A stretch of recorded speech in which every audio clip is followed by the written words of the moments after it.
کہ انسان کتنی ہی ترقی کر لے، فطرت سے کا کوئی آلٹرنیٹ اللہ نے رکھا نہیں ہے۔ میں ایک مثال سے بات سمجھا، دیکھیں ہم نے اتنی ترقی کر لی، روٹی آج بھی ہمیں چبا کے ہی کھانی ہے، دانتوں سے گرینڈ کر کے نہیں کھاتے ہم۔ اب کوئی ڈاکٹر کہے کہ ہزاروں سال پہلے انسان روٹی اور گوشت کو دانتوں سے چبا چبا کے کھاتا تھا، اب اتنی ترقی کر لی ہے، اب ٹائم ویسٹ کرنے کے بجائے روٹی، سالن، شوربے کو ڈالو گرائنڈر مشین میں اور پانی ملاؤ اور جوس بنا کے پی لو، ٹائم بچے گا۔ یہ مشینیں ٹائم بچانے کے لیے ایجاد ہوئی ہیں، تو کوئی عقل کی بات ہوگی ہے؟ بولے بھائی دانت اللہ نے پیدا کس کے لیے کیے ہیں؟ چبانے کے لیے کیے ہیں۔ چبا کے جو چیز کھائیں گے خاص ایک پروسیس کے تحت جب وہ معدے میں جائے گی تو پھر پورا فائدہ پہنچائے گی۔ جوس بنا کے پینا شروع کر دیں گے تو زیادہ فائدہ نہیں ہوگا، بلکہ ہو سکتا ہے نقصان ہونا شروع ہو جائے۔ سائنس نے کتنی ترقی کر لی، تو کیا اس کا یہ مطلب ہے ہم ٹانگیں چلنے کے لیے استعمال کرنا چھوڑ دیں؟ سواریاں ایجاد ہو گئی، جہاز ہے، ٹرین ہے۔ آج بھی ڈاکٹر کہتے ہیں بھائی آپ کو جاگنگ کرنا پڑے گی، واکنگ کرنا پڑے گی، اس لیے کہ یہ ٹانگیں اللہ نے چلنے کے لیے پیدا کی ہیں۔ ہزاروں سال پہلے بھی چلتے تھے لوگ، آج بھی آپ کو چلنا پڑے گا۔ سائنسی ترقی کی وجہ سے اب یہ نہیں ہو سکتا کہ سائیکل اور موٹر سائیکل اور جہاز ٹانگوں کا آلٹرنیٹ بن جائے، کہ اب آپ کو واکنگ کے بجائے جو ہے یا جاگنگ کے بجائے بس جہاز میں آپ نے اتنا لمبا سفر کر لیا یا ٹرین میں سفر کر لیا، اب آپ کو چلنے کی ضرورت نہیں۔ تبھی تو لوگ کولیسٹرول کے ڈبے بنے ہوئے ہیں، چربی کے ڈبے بنے ہوئے ہیں۔ وجہ کیا ہے؟ آفس میں کمپیوٹر کے سامنے بیٹھے رہتے ہیں، کوئی ورک آؤٹ نہیں ہے، کوئی محنت نہیں ہے۔ تو سائنس جتنی بھی ترقی کر لے، فطرت کے اصول اور ضابطے کبھی بھی چینج بولے نہیں ہوتے۔ تو خوب یہ بات اچھی طرح سمجھ لیں، جیسے انسان کو جسمانی طور پر فٹ رہنے کے لیے نیچر ہی پہ چلنا پڑے گا، فطرت سے بغاوت کرنے کی اجازت نہیں ہے، اسی طرح مینٹلی اس کو صحت مند رہنے کے لیے بھی نیچرل لائف میں ہی آنا پڑے گا۔ وہ مصنوعی زندگی سے ذہنی سکون حاصل نہیں کر سکتا۔ اب جو فزیکل صحت ہے نا، اس کے لیے آپ کو ڈاکٹر کہتے ہیں نا آرگینک چیزیں کھائیں، کہتے ہیں کہ نہیں کہتے؟ گوبر کی کھاد کا ٹماٹر کھائیں، آپ یوریا کی کھاد کا نہ کھائیں۔ ابے بھائی جب سائنس نے اتنی ترقی کر لی ہے تو پھر 10,000 سال پہلے بھی گوبر کی کھاد کی چیزیں کھاتے تھے، اب بھی گوبر ہی کی کھاد کھانی ہے، تو اس ترقی کا کیا فائدہ ہوا؟ تو یہ دلیل بنے گی؟ غلط دلیل ہوگی بھائی۔ ترقی جتنی مرضی کرے لیکن نیچر تھوڑی چینج ہوگی۔ تو میڈیکلی فٹ رکھنے کے لیے جیسے پہلے جو اصول تھے آج بھی وہی فزیکلی فٹنس کے لیے، تو اسی طرح مینٹلی طور پر ہیلدی لائف گزارنے کے لیے صدیوں پہلے جو اصول تھے آج بھی وہی اصول ہے۔ صدیوں پہلے بھی انسان کو مینٹلی ہیلتھ کے لیے بیوی بھی چاہیے تھی، بچے بھی چاہیے تھے، بہنیں بھی چاہیے تھی، بھائی بھی چاہیے تھے، ماموں بھی چاہیے تھے، چاچو بھی چاہیے تھے، کزن بھی چاہیے تھے، دوست احباب بھی چاہیے تھے۔ آدم علیہ السلام جنت میں تھے، جنت سے زیادہ ترقی کی کوئی جگہ ہو نہیں سکتی، وہاں بھی ان کی لائف میں بورنگ لائف تھی ان کی۔ اللہ نے ان کی انٹرٹینمنٹ کے لیے اما حوا کو، ان کی زوجہ کو پیدا کیا، پھر ان کو اولاد دی اللہ تعالیٰ نے۔ صدیوں سے یہی سسٹم چلا آ رہا ہے کہ آپ ایک حد تک اکیلے زندگی پہلے ماں باپ کے سائے میں ہوتے ہیں، بہن بھائیوں کے سائے میں ہوتے ہیں، پھر بالغ ہوتے ہیں، پھر آپ کا نکاح ہوتا ہے، پھر آپ کی اولاد ہوتی ہے، پھر بڑھاپے میں آپ کے پوتے نواسے ہوتے ہیں، پھر بہویں داماد ہوتی ہے۔ یہ لائف اسٹائل آپ جس سے بھی چھین لیں گے نا ترقی کے جھانسے دے کر، اس کی مینٹلی ہیلتھ کی ایسی کی تیسی ہو جائے گی، چاہے وہ کتنا بڑا سائنٹسٹ کیوں نہ ہو۔ جاپان کے بڑے بڑے سائنسدانوں کو جا کے دیکھو ان کا بڑھاپا کیسے گزر رہا ہے۔ تو مجھے غصہ بہت آنے لگا ہے آج کل، میں کیا کروں، تھوڑا سا میری آواز اونچی ہو جاتی ہے بہت، یہ تمیز سے بھی سمجھائی جا سکتی ہے بات، لیکن میں تمیز سے سمجھانے کے موڈ میں اس لیے نہیں ہوں کہ سمجھ میں نہیں آئے گی یہ تمیز، ٹھیک ہے؟ کچھ باتیں مدلل ہوتی ہیں، تمیز کے دائرے میں وہ سمجھ میں نہیں آتی۔ ہمارا سیکولر اور لبرل طبقے نے ہر چیز میں گورے کو اپنا باپ بنا لیا ہے، اور بھائی سائنس ٹیکنالوجی میں اس کو اپنا باپ بناؤ، وہ اس میں بڑا ایکسپرٹ ہے، تہذیب میں، اخلاقیات میں، نیچرل لائف میں۔ یہ پیغمبروں کا ٹاپک ہے، پیغمبر بتائیں گے فطرت کیا ہے اور فطرت سے بغاوت کیا ہے، یہ پیغمبروں کا ٹاپک ہے، یہ مذہب بتائے گا، آسمانی کتابیں بتائیں گی، یہ گورا نہیں بتائے گا۔ دیکھو زنا کرنا اخلاقی جرم ہے، یہ کون بتاتا ہے؟ علماء بتاتے ہیں، آسمانی مذاہب بتاتے ہیں، عیسائیوں کے پادری بتائیں گے، مسلمانوں کے مفتی بتائیں گے، یہودیوں کے جو بھی مذہبی رہنما وہ بتائیں گے نا۔ یہ ڈاکٹر بتائے گا؟ آپ ڈاکٹر کے پاس جاؤ کہ جی کسی عورت سے ریلیشن قائم کرنا، وہ کہے گا اگر وہ راضی ہے تو ٹھیک ہے، کیونکہ ڈاکٹر کہے گا یار شادی کرنے میں یا فزیکل ریلیشن میں میڈیکلی کوئی نقصان نہیں ہے. تو یہ ڈاکٹر کا ٹاپک نہیں ہے، یہ ٹاپک نہیں ہے ڈاکٹر کا، یہ سائنسدانوں کا ٹاپک نہیں ہے. شراب پینا اخلاقی جرم ہے، یہ مذہب بتائے گا، یہ ڈاکٹر نہیں بتائیں گے. تبھی تو بہت سے ڈاکٹر خود پی رہے ہوتے ہیں، وہ کیا بتائیں گے؟ وہ تو یہ بتا دے گا کتنی کوانٹٹی میں نقصان دہ، کتنی کوانٹٹی میں فائدہ مند ہے، یہ بتا دے گا ڈاکٹر. انسان کی خوراک میں حلال بھی ہے حرام بھی ہے، یہ مذہب بتائے گا کہ گائے بھینس بکرے یہ کھانا یہ انسانیت پہ سوٹ کرتا ہے، یہ حلال گوشت ہے. کتے بلی خنزیر یہ انسان کی شان کے لائق نہیں ہے. یہ مذہب کا ٹاپک ہے، یہ ڈاکٹروں کا ٹاپک نہیں ہے. تبھی چائنا کے بڑے بڑے ڈاکٹر کتا بھی کھا جاتے ہیں، بلیاں بھی کھا جاتے ہیں، خنزیر بھی کھا جاتے ہیں. وہ کہتے ہیں یار جتنے پروٹین گائے میں اتنے ہی کتے میں، تو فرق کیا ہے دونوں میں؟ تو تہذیب اور اخلاقیات میرے بھائی کس کا ٹاپک ہے؟ مذہب کا. جس سوسائٹی میں مذہب نہیں ہے اس میں تہذیب اور اخلاق ختم، برباد. پھر دو چار تھینک یو رہ جائیں گے جو ان کے یہاں رہ گئے ہیں، بس nice to meet you, thank you. ایک صاحب نے مجھے بتایا، ایک واقعہ سنایا، بات سے بات نکل گئی، بس کوشش کر رہا ہوں جلدی سے سمیٹوں. مجھے کہنے لگے مفتی صاحب آپ بڑی تعریفیں کرتے ہو، مسلم سوسائٹی میں ماں باپ کی بڑی عزت ہے، جتنی چرسی بھی ہوگا تو اپنے ابا کا تھوڑا سا خیال کرے گا، ابا کو بھی ایک پڑیا لا کے دے دے گا، کسی بھی طرح سے کرے خیال لیکن کرے گا خیال. تو مفتی صاحب آپ غلط بات کرتے ہو، میں یہاں رہتا ہوں، میں ملک کا نام نہیں لوں گا، میرے ویزے پہ پابندیاں نہ لگا دیں، وہ ہمارے ملک میں آتے ہو پھر ہماری برائیاں کرتے ہو بیٹھے. تو ایک کنٹری ہے، گوروں کا ملک ہے، کہتے ہیں مفتی صاحب یہاں جو بوڑھوں کی قدر ہے نا آپ اپنی سوسائٹی میں سوچ بھی نہیں سکتے. میں آپ کا نا سوچنے کا زاویہ ٹھیک کرنا، میں پلک پانا لے کر آیا ہوں، آپ کی تھنکنگ کو جو ہے نا اس کو سیٹنگ پہ لے کر آ رہا ہوں، سافٹ ویئر اپڈیٹ کر رہا ہوں میں آپ. یہ جب آپ صحیح زاویے سے سوچنا اور دیکھنا شروع کر دو گے نا تو حقائق کھلیں گے. بھائی جو اللہ کا نہیں ہے نا، جو اسلام کو نہیں مانتا، وہ نہیں ہے، وہ صحیح اچھا انسان بن ہی نہیں سکتا. اچھے انسان میں صرف دو چار چیزیں تھوڑی ہیں، پوری زندگی ہے انسان کی. کھانا کیا ہے، پہننا کیا ہے، پہننا ہے بھی کہ نہیں ہے. گورے تو اب تک یہ فیصلہ نہیں کر سکے کہ پہننا بھی ہے کہ نہیں پہننا. کہتے ہیں آپ کا پرسنل معاملہ ہے، آپ پہنے نہیں پہنے، جیسے تبھی کچھ پہن رہے ہوتے ہیں، کچھ بغیر پہنے گھوم رہے. آپ نے ابا اما کی وہاں عورت کے حقوق کیا ہے؟ دیکھو یہ میں واقعہ بھول نہ جاؤں، یہ جو بھی میں سنانے لگا ہوں نا بوڑھوں کی خدمت والا واقعہ. عورت کے حقوق کیا ہے؟ گورے نے ایک نعرہ لگایا ویمن رائٹس، خواتین کے حقوق. جب آپ نے حقوق نہیں دینے ہوتے نا تو مبہم نعرے لگاتے ہو آپ، اس کی ڈیٹیل آپ کے پاس نہیں ہوتی. مثال کے طور پر میں رفیع بھائی کے بارے میں کہتا ہوں رفیع بھائی سے اچھا سلوک کرو، یہ میرے دوست ہیں، میرا بیہیویئر اچھا ہونا چاہیے، مجھے ان کے حقوق ادا کرنے چاہیے. ایک ایک گھنٹہ تقریریں رفیع بھائی پھولے نہیں سمارے، واہ یار مفتی صاحب ہر وقت میرے حقوق پر بات کرتے ہیں. پھر یہ رفیع بھائی مجھ سے آ کے کہتے ہیں میرے حقوق ہیں کیا؟ میں کہتا ہوں حقوق کا مجھے پتا نہیں ہے. تو ساری تقریروں کی ایسی کی تیسی ہوگی کہ نہیں ہوگی؟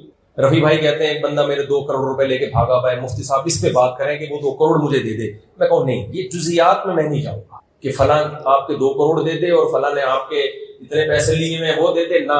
تو رفیع بھائی کہیں گے بھائی یہ حقوق کی مفتی صاحب آپ تقریریں پھر اپنے پاس رکھو، مجھے ان حقوق کی تقریروں کا 2 ٹکے کا فائدہ بولو نہیں. گورے نے کہا ویمن رائٹس، اور ویمن رائٹس میں 2-3 چیزیں، عورت کو آزادی ہو کہ وہ بھی جاب کر سکے، اور کیا ویمن رائٹس اور کوئی رائٹس نہیں. او بھائی ویمن جو ہے وہ یا تو آپ کی بیوی ہوگی، یا وہ آپ کی اماں ہوگی، یا وہ آپ کی بہن ہوگی، یا وہ آپ کی دادی نانی ہوگی، یا وہ آپ کی بیٹی ہوگی، یا آپ کی پوتی نواسی ہوگی. ان کے کیا حقوق ہیں الگ الگ بتائیں. گورا بتا سکتا ہے؟ بولو نا. کوئی نہیں ہے بھائی، کوئی ڈیٹیل ہی نہیں ہے.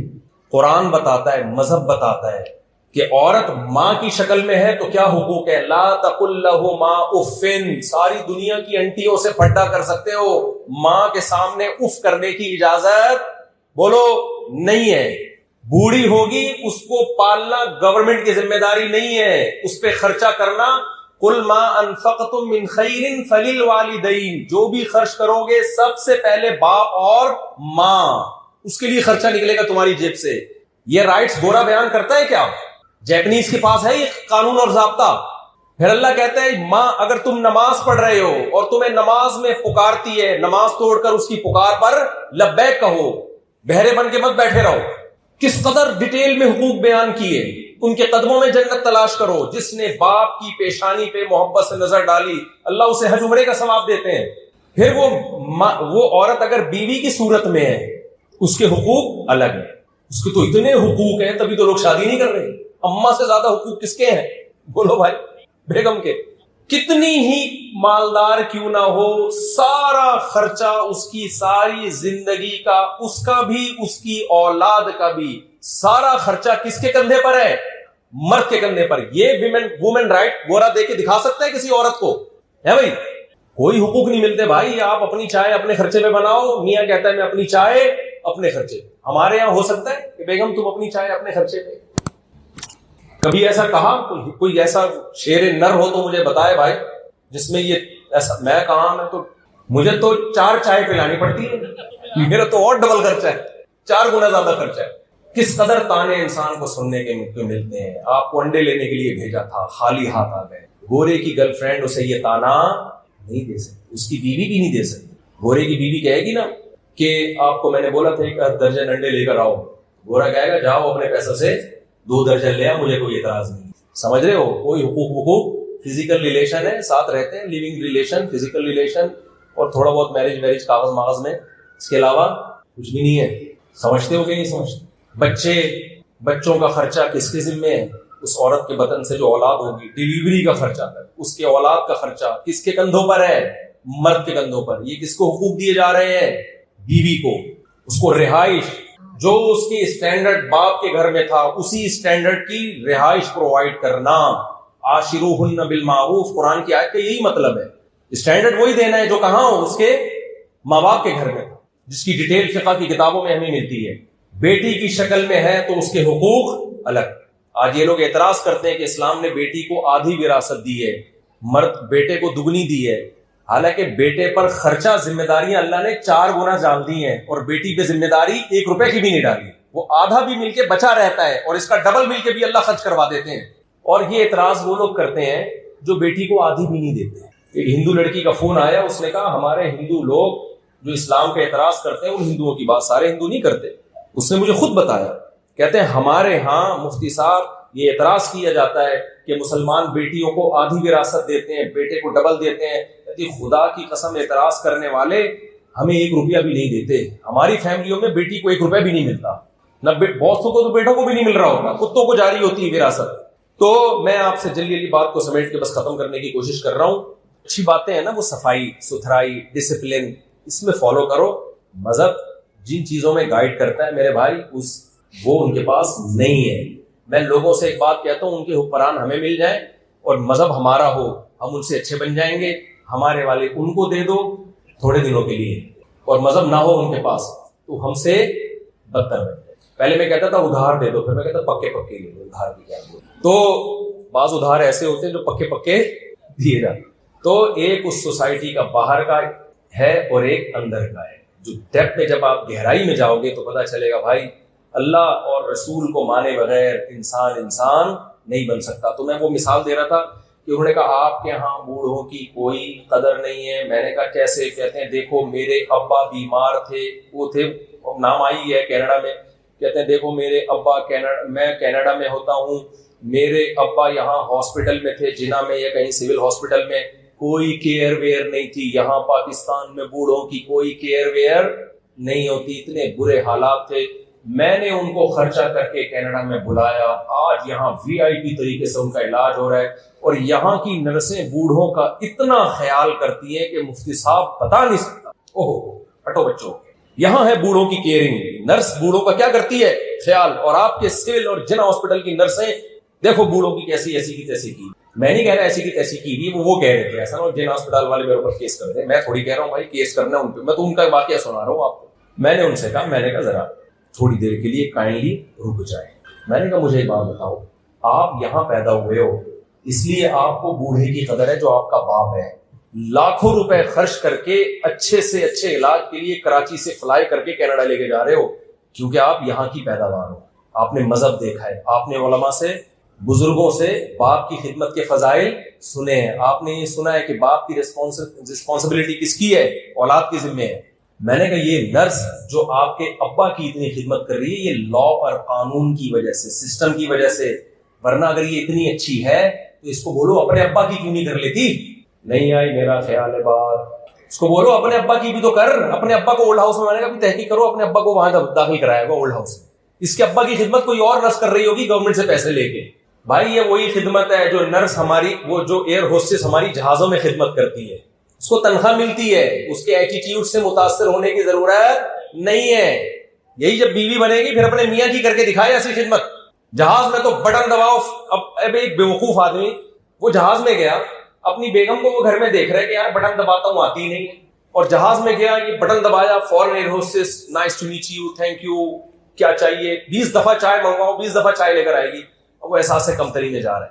یار یہ ہونی چاہیے تھی بیوی، ایک میری ہے گھر میں جو رکھی ہوئی، ابے کمبخت تو اس کو بیوی بنا کے تو دے، اس کو یہاں تنخواہ مل رہی ہے، وہ تیری جو گھر میں بیوی ہے نا وہ اس سے 1000 گنا اچھی ہے۔ میں ایئر ہوسٹس کی برائی نہیں کر رہا، میں کمپیئر کر رہا ہوں کہ اس کے اس اخلاق کو آپ بیوی سے کمپیئر نہیں کر سکتے۔ یہی جب آپ کی بیوی بن جائے گی نا پھر آپ بٹن پہ پاؤں رکھ کے کھڑے ہو جاؤ گے بھائی، بٹن کی بیٹری ختم ہو جائے گی، وہ نہیں آئے گی، وہ آپ کی والی تو شاید تھوڑی، کیونکہ وہاں اس کو تنخواہ اتنی ٹھیک ٹھاک مل رہی ہے، اس کو ٹریننگ دی گئی ہے، اس کو بولا گیا ہے جاب سے نکال دیں گے۔ تو ان ملکوں میں نگرانی اتنی سخت ہے کہ بوڑھے کی کیئر کرنی پڑتی ہے نرس کو، لیکن یہ ریلیشن کی بیس پہ نہیں ہو رہا۔ میں نے کہا ریلیشن کی بیس پہ اپنے باپ کی خدمت تم کر رہے ہو، 1 روپے نہیں مل رہا تمہیں اس باپ سے، کیا کر لے گا بوڑھا باپ تمہارا اگر تم نے نہ خدمت کی؟ 1 روپے نہیں مل رہا، پھر بھی لاکھوں کروڑ روپے خرچ کر کے تم اس کے علاج پہ خرچ کر رہے ہو۔ تو دیکھو جہاں مذہب نہیں ہے وہاں ریلیشن نہیں ہے، نہ اللہ سے ریلیشن نہ مخلوق کا ریلیشن، اور جہاں ریلیشن نہیں ہے وہاں انسان سکون کی زندگی نہیں گزار سکتا، کیونکہ انسان کو اللہ نے تنہا پیدا نہیں کیا، انسان اس مخلوق میں ہے جو باقاعدہ ریلیشن بنا کے رہتا ہے، اور ریلیشن میں بلڈ ریلیشن ہے جس کی ویلیو سب سے زیادہ ہے۔ تو میں بات کو بس سچی مچی میں واقعی میں سمیٹ رہا ہوں، ختم کر رہا ہوں، وہ یہ ہے کہ ہم بنے نہیں ہیں بھائی، ہمیں کسی نے بنایا ہے، تو اپنے پہلے عقیدے کو درست کریں، اور جب ہمیں بنایا ہے تو اس نے ہمیں بھیجا ہے، ہمیں جب ماں کے بطن سے نکالا تو ماں کی چھاتیوں میں اس نے دودھ پیدا کیا، پھر آسمان سے بارشیں برسائیں، فالق الحب والنوا، دانے اور گٹلی کو پھاڑ کے تناور درخت بنایا اس نے، طرح طرح کے میوہ جات پیدا کیے اس نے، چاروں موسم پیدا کیے اس نے، سردی گرمی خزاں بہار، یہ ساری نعمتیں قرآن بیان کرتا ہے۔ میں ابھی آیتوں کو حذف کر رہا ہوں تاکہ بیان زیادہ لمبا نہ ہو۔ اسی نے دودھ کی نعمت پیدا کی، اللہ کہتے ہیں ان لکم فی الانعام العبرۃ، کیسے سوکھا چارہ جانوروں کو کھلاتے ہو اور کیسے چکنا گاڑا دودھ نکالتے ہو۔ اس سوکھے چارے کو لیب میں لے جا کے رگڑ کے کچھ دودھ کا قطرہ نکالنے کی تو کوشش کرو، چکنائی نام کی کوئی چیز نہیں نکلے گی۔ اب سائنٹسٹ یہ تو بتا دے گا کیسے دودھ بنتا ہے، بھائی یہ تو بتا دے گا کیوں بنتا ہے، یہ کون ہے جو ہماری خدمت کر رہا ہے، یہ سائنسدانوں کا ٹاپک نہیں ہے، یہ گورے کا ٹاپک بھی نہیں ہے۔ تو اللہ بتاتا ہے میں سوکھا چارہ ان کو کھلاتا ہوں اور کیسا چکنا گاڑا دودھ تمہارے لیے نکالتا ہوں۔ تو یہ ساری سہولتیں ہمیں اللہ کی طرف سے ملی ہوئی ہیں۔ تو اللہ کہتا ہے میں نے بھی تمہیں فالتو پیدا نہیں کیا، بیکار پیدا نہیں کیا، ساری کائنات میں نے تمہارے لیے پیدا کی ہے، تمہیں ایک کام کے لیے پیدا کیا ہے کہ مجھے راضی کرو۔ وہ کام کیا ہے بھائی؟ بولتے کیوں نہیں؟ مجھے راضی کرو۔ میں نے جس کو حرام کہہ دیا اس سے دور ہو جاؤ۔ دنیا کے ہر ملک کا قانون ہوتا ہے نا، لیگل انلیگل، ہوتا ہے کہ نہیں ہوتا؟ تو آج ایک اصطلاح ہے نا بلیک منی وائٹ منی، آپ ٹیکس دیتے ہیں وائٹ منی، نہیں دیتے بلیک منی۔ اللہ کے یہاں بھی ایک بلیک منی اور وائٹ منی، اللہ کہتے ہیں ناجائز طریقے سے کمایا سارا ٹیکس میں بھی دے دو تو بھی بلیک منی ہے، یہ وائٹ نہیں ہے۔ سود کے ذریعے کمایا، شراب بیچ کے کمایا، ناچ گانے، ٹک ٹاک پہ لڑکیاں کیا کر رہی ہیں؟ اپنے حسن کی نمائش کر رہی ہے دنیا میں، بے حیائی کے ذریعے پیسہ کمایا جا رہا ہے۔ تو ایک حدود ہے، باؤنڈری ہے، جو اللہ کو ماننے والے ہیں ان کو اس باؤنڈری کو کراس کرنے کی اجازت نہیں ہے۔ حلال کلو من الطیبات، پورے اسلام کا خلاصہ اللہ نے ان 2 لفظوں میں بیان کیا ہے، یا ایھا الرسل کلو من الطیبات، کھاؤ بھی پاکیزہ، واعملوا صالحا، عمل بھی کیسا رکھو؟ پاکیزہ۔ اسلام از دا نیم آف پاکیزگی، سمجھ رہے ہیں؟ کس کا نام ہے اسلام؟ کس کا نام ہے؟ پاکیزگی۔ نہ عمل گندا ہو، نہ عقیدہ گندا ہو، اور نہ خوراک گندی ہو۔ خوراک 2 طرح سے ہوتی ہے، چوری کر کے آپ، جیسے ایک آدمی نے مرغی چوری کی نا، ادھر سے ذبح کر رہا تھا الٹی طرف سے، کسی نے بولا بھائی اس سے تو حرام ہو جائے گی، کہہ رہے پہلے کون سا حلال ہے بھائی؟ چوری کی مرغی ہے نا، وہ تو یہاں سے بھی ذبح کرو گے تو کیا رہے گی؟ کیا خیال ہے بھائی؟ تو ویسے یہیں سے چوری بھی کی ہو نا تو ذبح یہیں سے کرنا چاہیے اس کو۔ تو خوراک بھی کیسی ہونی چاہیے بھائی؟ جو کھاؤ وہ کیا ہے؟ پاکیزہ. تو پاکیزہ دو طرح سے، ایک حلال مال سے کمایا ہو، نمبر دو جیسے میں نے بتایا نا کہ زمزم بھی اگر آپ چوری کے پیسوں سے خریدو گے تو وہ آپ کے لیے حرام ہو جائے گا. بہنوں کی وراثت دبا کے زمزم خرید کے کر پی رہے ہو. بہت سے لوگ جب ابا کا انتقال ہوتا ہے تو حج پہ جا رہے ہوتے ہیں، میں کھٹک جاتا ہوں پتہ نہیں کس کی پیسوں سے جا رہے ہیں، بہنوں کی ہڑپ کر جاتے ہیں، وراثت دیتے نہیں ہیں، مہر کھا گئے. تو بہت سے کھا پی کے عمرہ کرنے جا رہے ہوتے ہیں، حج کرنے جا رہے ہوتے ہیں. مسجدوں کا پیسہ جب بھی کوئی کھاتا ہے نا تو آپ دیکھنا پہلے عمرہ کرنے پہنچا ہوا ہوتا ہے. تو یہ کیا ہے؟ زمزم بھی اگر آپ یا مدینہ کی کھجوروں بھی حرام پیسے سے کھا رہے ہو تو اللہ کی نظر میں وہ کیا ہے؟ نجس، ناپاک. تو ناپاکی کی ایک قسم یہ ہے، اس کو بھی قرآن نے حرام قرار دیا. ایک قسم یہ کہ حلال پیسوں سے کھا رہے ہو، لیکن جو جانور آپ کھا رہے ہو یا جو چیز آپ کھا رہے ہو وہ اللہ کی نظر میں اللیگل ہے. خنزیر کا گوشت کھا رہے ہو یا مردار کھا رہے ہو، جانور باقاعدہ ذبح نہیں ہوا، اللہ کا نام لے کے اس پہ گلے پہ چھری نہیں چلائی گئی، تو یہ بھی کیا ہے؟ اللہ کی نظر میں نجس. ہمیں کتے بلی کھانے کی اجازت بولو نہیں ہے، سانپ بچھو کھانے کی اجازت نہیں ہے. چائنا والے کھائیں، وہ نہیں مانتے خدا کو، وہ ان کا ہیڈک. تو یہ ہے خوراک سے اس کا تعلق. یہ اسلام کا خلاصہ بس میں آخر میں پیش کر رہا ہوں. دوسرا کام کیا ہے؟ عقیدہ بھی نجس نہ ہو. اللہ کہتے ہیں جس کی زندگی میں شرک ہے اس کا عقیدہ نجس، ناپاک. اللہ کو اس سے بہت غیرت آتی ہے کہ اپنی جیسی مخلوق کو جو کمزور اور عاجز ہے تم کیسے اس کے سامنے جھک جاتے ہو. تم آسمان کی بلندیوں سے زمین کی پستیوں میں چلے گئے، اپنے ہاتھ سے پتھر تراشا، اسی کے سامنے جھک گئے. کسی بزرگ کو مزار میں دفن کیا، وہ بھی تمہاری طرح کے انسان کھاتے پیتے اسی مزار کا طواف کر رہے ہو، اسی کے سامنے جھک رہے ہو. یہاں اکثر میں ایک واقعہ سناتا ہوں. ہمارے جاننے والوں میں ایک شخص کو فالج ہو گیا، آدھا دھڑ کام نہیں کر رہا تھا، بہت علاج کرایا، ٹھیک نہیں ہوئے. تو انہوں نے کہا مجھے کسی نے بتایا فلاں بابے کے مزار پہ جاؤ گے تو وہ ٹھیک کر دیں گے. میں نے کہا بھائی وہ جو بابا تھے، بزرگ تھے، جب وہ قبر کے اندر گئے ہیں کیوں گئے ہیں؟ کیا ان کا کوئی دھڑ کام کر رہا تھا؟ انہوں نے کہا نہیں. میں نے کہا ان کے دونوں دھڑ کام نہیں کر رہے تھے نا، تو جس کے دونوں دھڑ کام نہ کر رہے ہوں وہ اس کا دھڑ کیسے ٹھیک کر سکتے ہیں جس کا آدھا دھڑ کام نہ کر رہا ہوں؟ کیا خیال ہے بھائی؟ نہیں آئی میرے خیال بات. میں نے کہا تمہارا آدھا تو پھر بھی کام کر رہا ہے، ان سے تو پھر بھی تم کیا ہو؟ وہ تمہارے پاس آتے تو کوئی لاجک بنتی کہ یار میرے دونوں کام نہیں کر رہے، تیرا آدھا کام کر رہے تو آدھا میرا ٹھیک کر دے. تم ایسے کے پاس جا رہے ہو جو تم سے بھی بڑے عاجز ہیں. تو مخلوق سب ایک جیسے عاجز ہیں. اور اسی میں روحانی عاملوں کو بھی رگڑتا ہوں. یہ جو تعویذ گنڈے والے روحانی عامل ہیں نا، جن بھگا دیا، چڑیل بھگی، خواتین ہماری بیان سن رہی ہیں، اس کو غور سے سنیں. خدا کی قسم لا الہ الا اللہ، ان روحانی عاملوں کے پاس چاہے وہ مفتی ہو، رائے بند کا مقیم ہو، بزرگ کا خلیفہ ہو، چہرے پہ اتنی بڑی داڑھی ہو، ان کے پاس آپ کے مسائل کا حل نہیں ہے. صرف شعبدے بازیاں ہیں، لفاظیاں ہیں، نظر کے دھوکے ہیں، مسمرزم ہے، اس کے علاوہ ان کو کچھ بھی نہیں آتا. جتنے روحانی عامل ہیں سب ہم نے دیکھے ہوئے ہیں، چاہے کوئی مفتی ہو، بزرگ ہو، کتنا ہی پہنچا ہو، سب جھوٹ فراڈ کے علاوہ کچھ بھی نہیں ہے. یہ بہت نالا. یہ جب خواتین زیادہ تر ان کے جالوں میں خواتین آتی ہیں، میری شوہر سے نہیں بن رہی، یہ کہے گا تمہاری جو شوہر ہے نا اس پہ تمہاری نند نے کچھ کرایا ہوا ہے، تمہاری جٹھانی نے کچھ کرایا ہوا ہے، فلانے نے اس پہ کچھ کرایا ہوا ہے، اور اس کو فلاں جگہ تعویذ رکھا ہوا ہے. سب شعبدے بازی ہیں. ان کے پاس آپ کے مسائل کا حل بولو نہیں. یہ جن چڑیل بھوت کو اپنی زندگیوں سے نکال دو ہمیشہ کے لیے. میں جنات پر ایمان رکھتا ہوں، جنات کا وجود ہے، لیکن ایسے نہیں ہے جیسے عاملوں نے بنایا ہوا ہے. جنات کا ہم سے کوئی لینا دینا نہیں ہے. مجھے کیوں نہیں جن کچھ کہہ رہا بھائی؟ اب تک اتنا میں ان کے خلاف بول رہا ہوں، عاملوں کے خلاف. کوئی ایک جن آئے ہمیں تو دھمکی دے کے جائے نا. یہ عامل لوگ کہتے ہیں ہمارے پاس اتنے جنات ہیں، اتنے موکل ہیں. او بھائی کوئی موکل کی لفظ ہی غلط ہے.